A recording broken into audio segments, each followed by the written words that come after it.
Hello everyone and welcome back to another video on my channel, and I am going to be talking about episodes 4 and 5 of The Falcon and the Winter Soldier, the new Disney Plus Marvel show that they've been doing for the past few weeks, and I have been absolutely loving this show, along with Invincible, which people have been making those videos blow up so much, and I've been so happy. We actually hit 500 subscribers earlier today, which is incredible, and I'm extremely happy about that. But I do want to talk about this show because it's been one of my favorite things to watch, and I've been looking forward to it every single week, and every episode has gotten better and better. And so I have to talk about episodes 4 and 5 because a lot happened in these two episodes. So since episode 5 just came out, if you guys want to skip over to that episode, you can click the time code. But for now, let's just jump into episode 4, and we're going to be talking about the villains of the series for this little section because this episode 4 really developed and established these characters, which hadn't really previously been done in the past few episodes. So first off, we're going to be talking about Karli, because she is an interesting character to me because I really haven't cared about her too much up until this point, and I still think up until even with episode 5,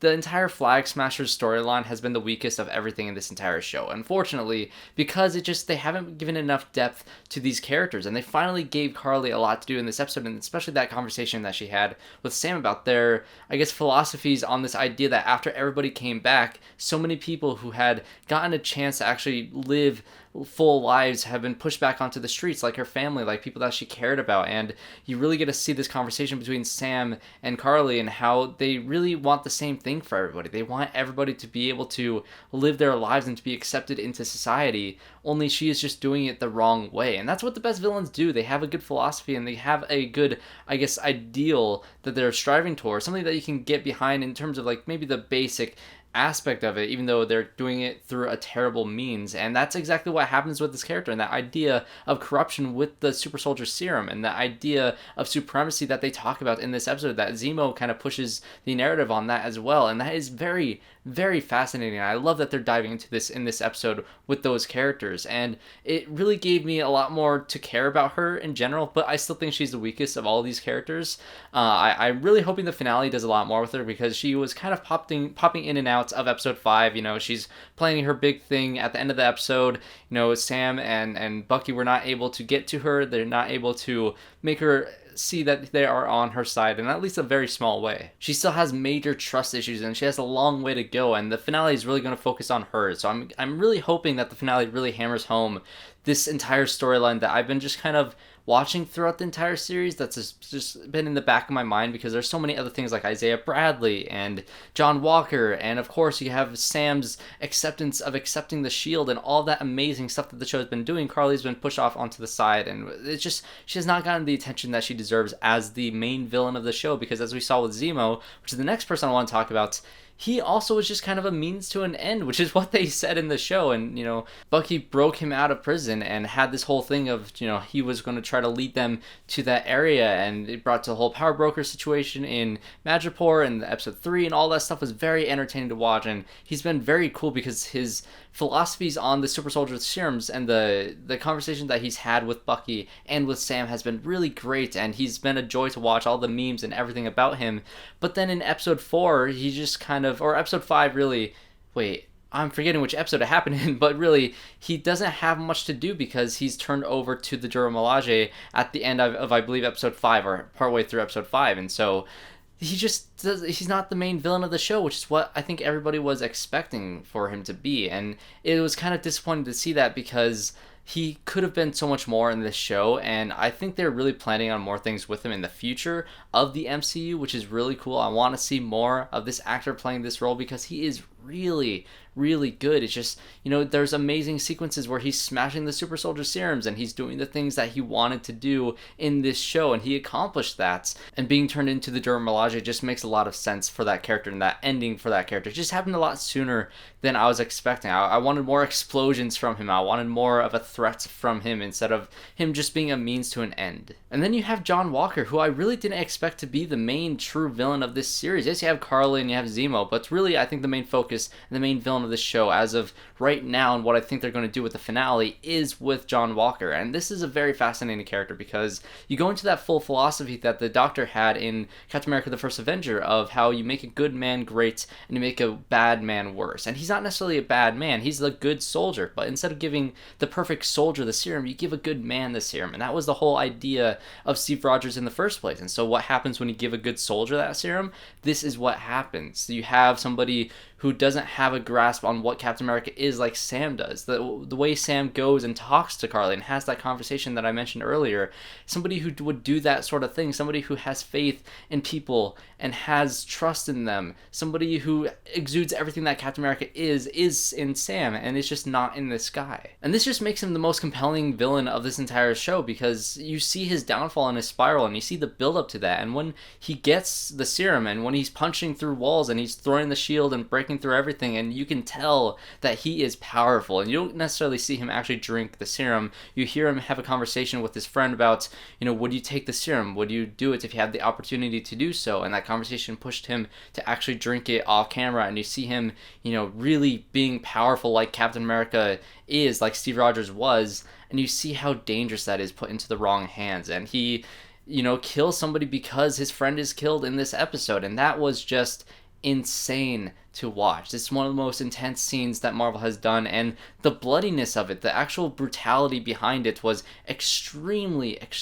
well done, and it was terrifying to watch this symbol that we have all come to know and love for all of these movies, and you see a perspective on it that we've never seen before, as seen from Isaiah Bradley, and now from, putting that symbol to what America truly is, and that is what he says in episode 5. That's why I like John Walker's character, or not like him, I like him as a villain so much, is because he says that you guys made me, when he's talking to the government. The United States, America made him who he was and made him this terrible, violent person, because that is just the culture in this country, and that is terrifying to watch. And I love the fact that the show is tackling this, and that leads me to just talking about our heroes. And I'll talk about Sam last because I want to save him for last because he's my favorite character in the show by far, especially with episode 5. So we're going to be talking mostly about episode 5 from this point on.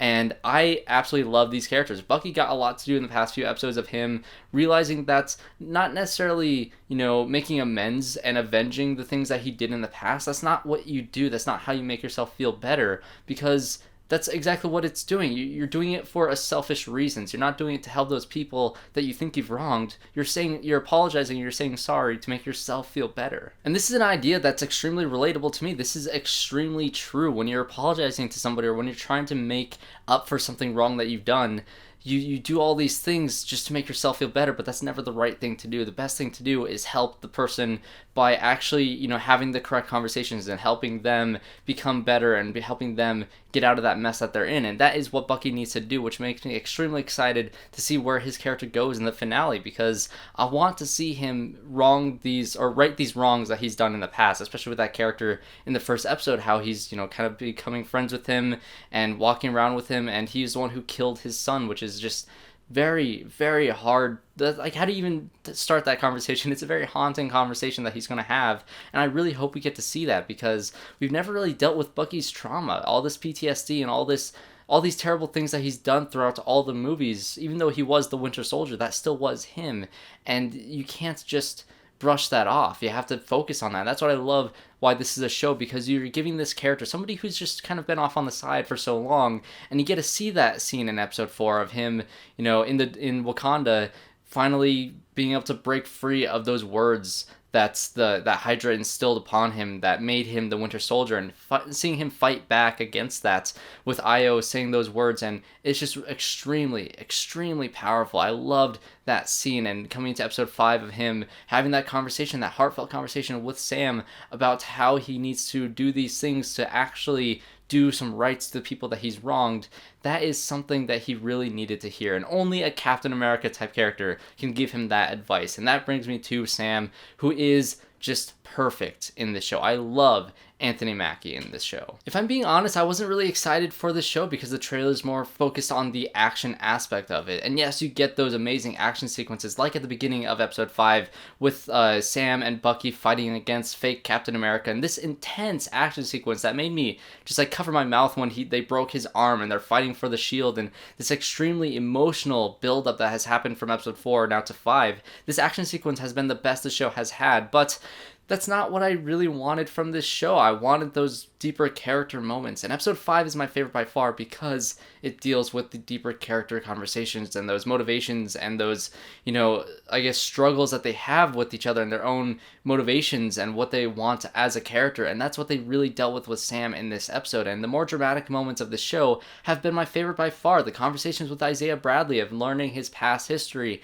in this episode, even more so than we got in episode 2. That is one of the best written scenes in any Marvel show ever, or movie ever. It's one of the best written scenes I've seen in Marvel. It is so fantastic. But even that, of the conversation with Sam and his sister, or Sam and Bucky when they're fixing the boat, in that entire montage sequence, whether you're talking about their montage of fixing the boat or their montage of Sam training to be Captain America at the end of the episode, and all these things that build up his character to be Captain America. That's what I wanted this show to be. I wanted the show to deal with Sam accepting the fact that he has been given this responsibility and he's been afraid of it, and he has been afraid that he's going to let so many people down, and that idea of having a black man as Captain America being that symbol that I've talked about throughout this video, that symbol of that shield and what it means to so many people and what it means to people in a negative way. And that's what I think the Isaiah Bradley conversation did so well, because to Isaiah Bradley, the stars and stripes are nothing but pain and suffering, and that's something that he can never do. When Sam was bringing him the shield, it's like, that's exactly what Captain America do. Captain America would give that shield, give that symbol to somebody who deserved it, and Isaiah Bradley deserves it more than anything, but he can never accept it because of the wrongs that has happened to him, that the government has put upon him. And that is just something that is so powerful in this show, that they have done extremely, extremely well. And when it comes to the conversation with Sam and Bucky, Bucky's saying that you were chosen for a reason by Steve Rogers. You were the perfect pick for this because you have that ability to be Captain America. You always try to do the right thing. Your insane sense of optimism that you have is kind of off the charts, and is something that Captain America needs. And the fact that he's training at the end of this episode, no super soldier serum whatsoever, yet he's throwing the shield and he's practicing and he's training and he's becoming more strong and powerful, and that montage sequence was so well edited together and so well put together with the music and everything about it. I have loved this episode and everything about it, and that just all these small humorous moments in this episode I think have worked better than any of the humor in the rest of the show. The whole thing with Bucky and Sarah, that entire like flirtiness that they have between each other was very, very funny. The fixing the boats, that montage, like I said, was great. The music has been great. I have loved this episode more than anything else. I know the finale is going to be all action probably and just non-stop, and you have Karli meeting with that guy from Captain America the Winter Soldier, and at the beginning of this show he's coming back to be kind of the muscle behind everything, and it's going to be cool to see a bookend to that storyline, I guess, from the first episode. But this show is really starting to shape out and become something really full and realized, and even more so than WandaVision, this show has been a 6-hour-long movie, and we're about to get that 6th hour, and I'm very pumped for it. I'm very excited, and this show has just built up so perfectly for me. And then we have that box that is set in front of Sam, and we need to see what's inside the box. I want to see this new suit that the Wakandans made for him that is going to make him powerful, because obviously he doesn't have the super soldier serum, so he's going to need something to make himself be able to fight people who are, super soldiers, which this entire Flag Smasher organization thing is, super soldiers essentially. So how is he going to combat that? He's going to combat it with this awesome suit. So hopefully he has the stars and stripes. Hopefully he's wielding that shield, and by the end of the show we have a new Captain America. We're going to have a new Falcon with that, buddy of his, that war buddy, and you have Bucky, of course, hopefully going to make full amends and righting the wrongs that he's done throughout the history of the MCU. So thanks guys for watching this video. I'm very excited for the finale. I will have a video up for that super late. I will stay up till 1 a.m. for that video this time to get it out for you guys, so stay tuned on the channel. Subscribe if you guys haven't checked out my Invincible reviews, or if you haven't checked out Invincible at all, definitely go check that out as well. So thanks guys for watching this video, and I hope to see you all in my next one.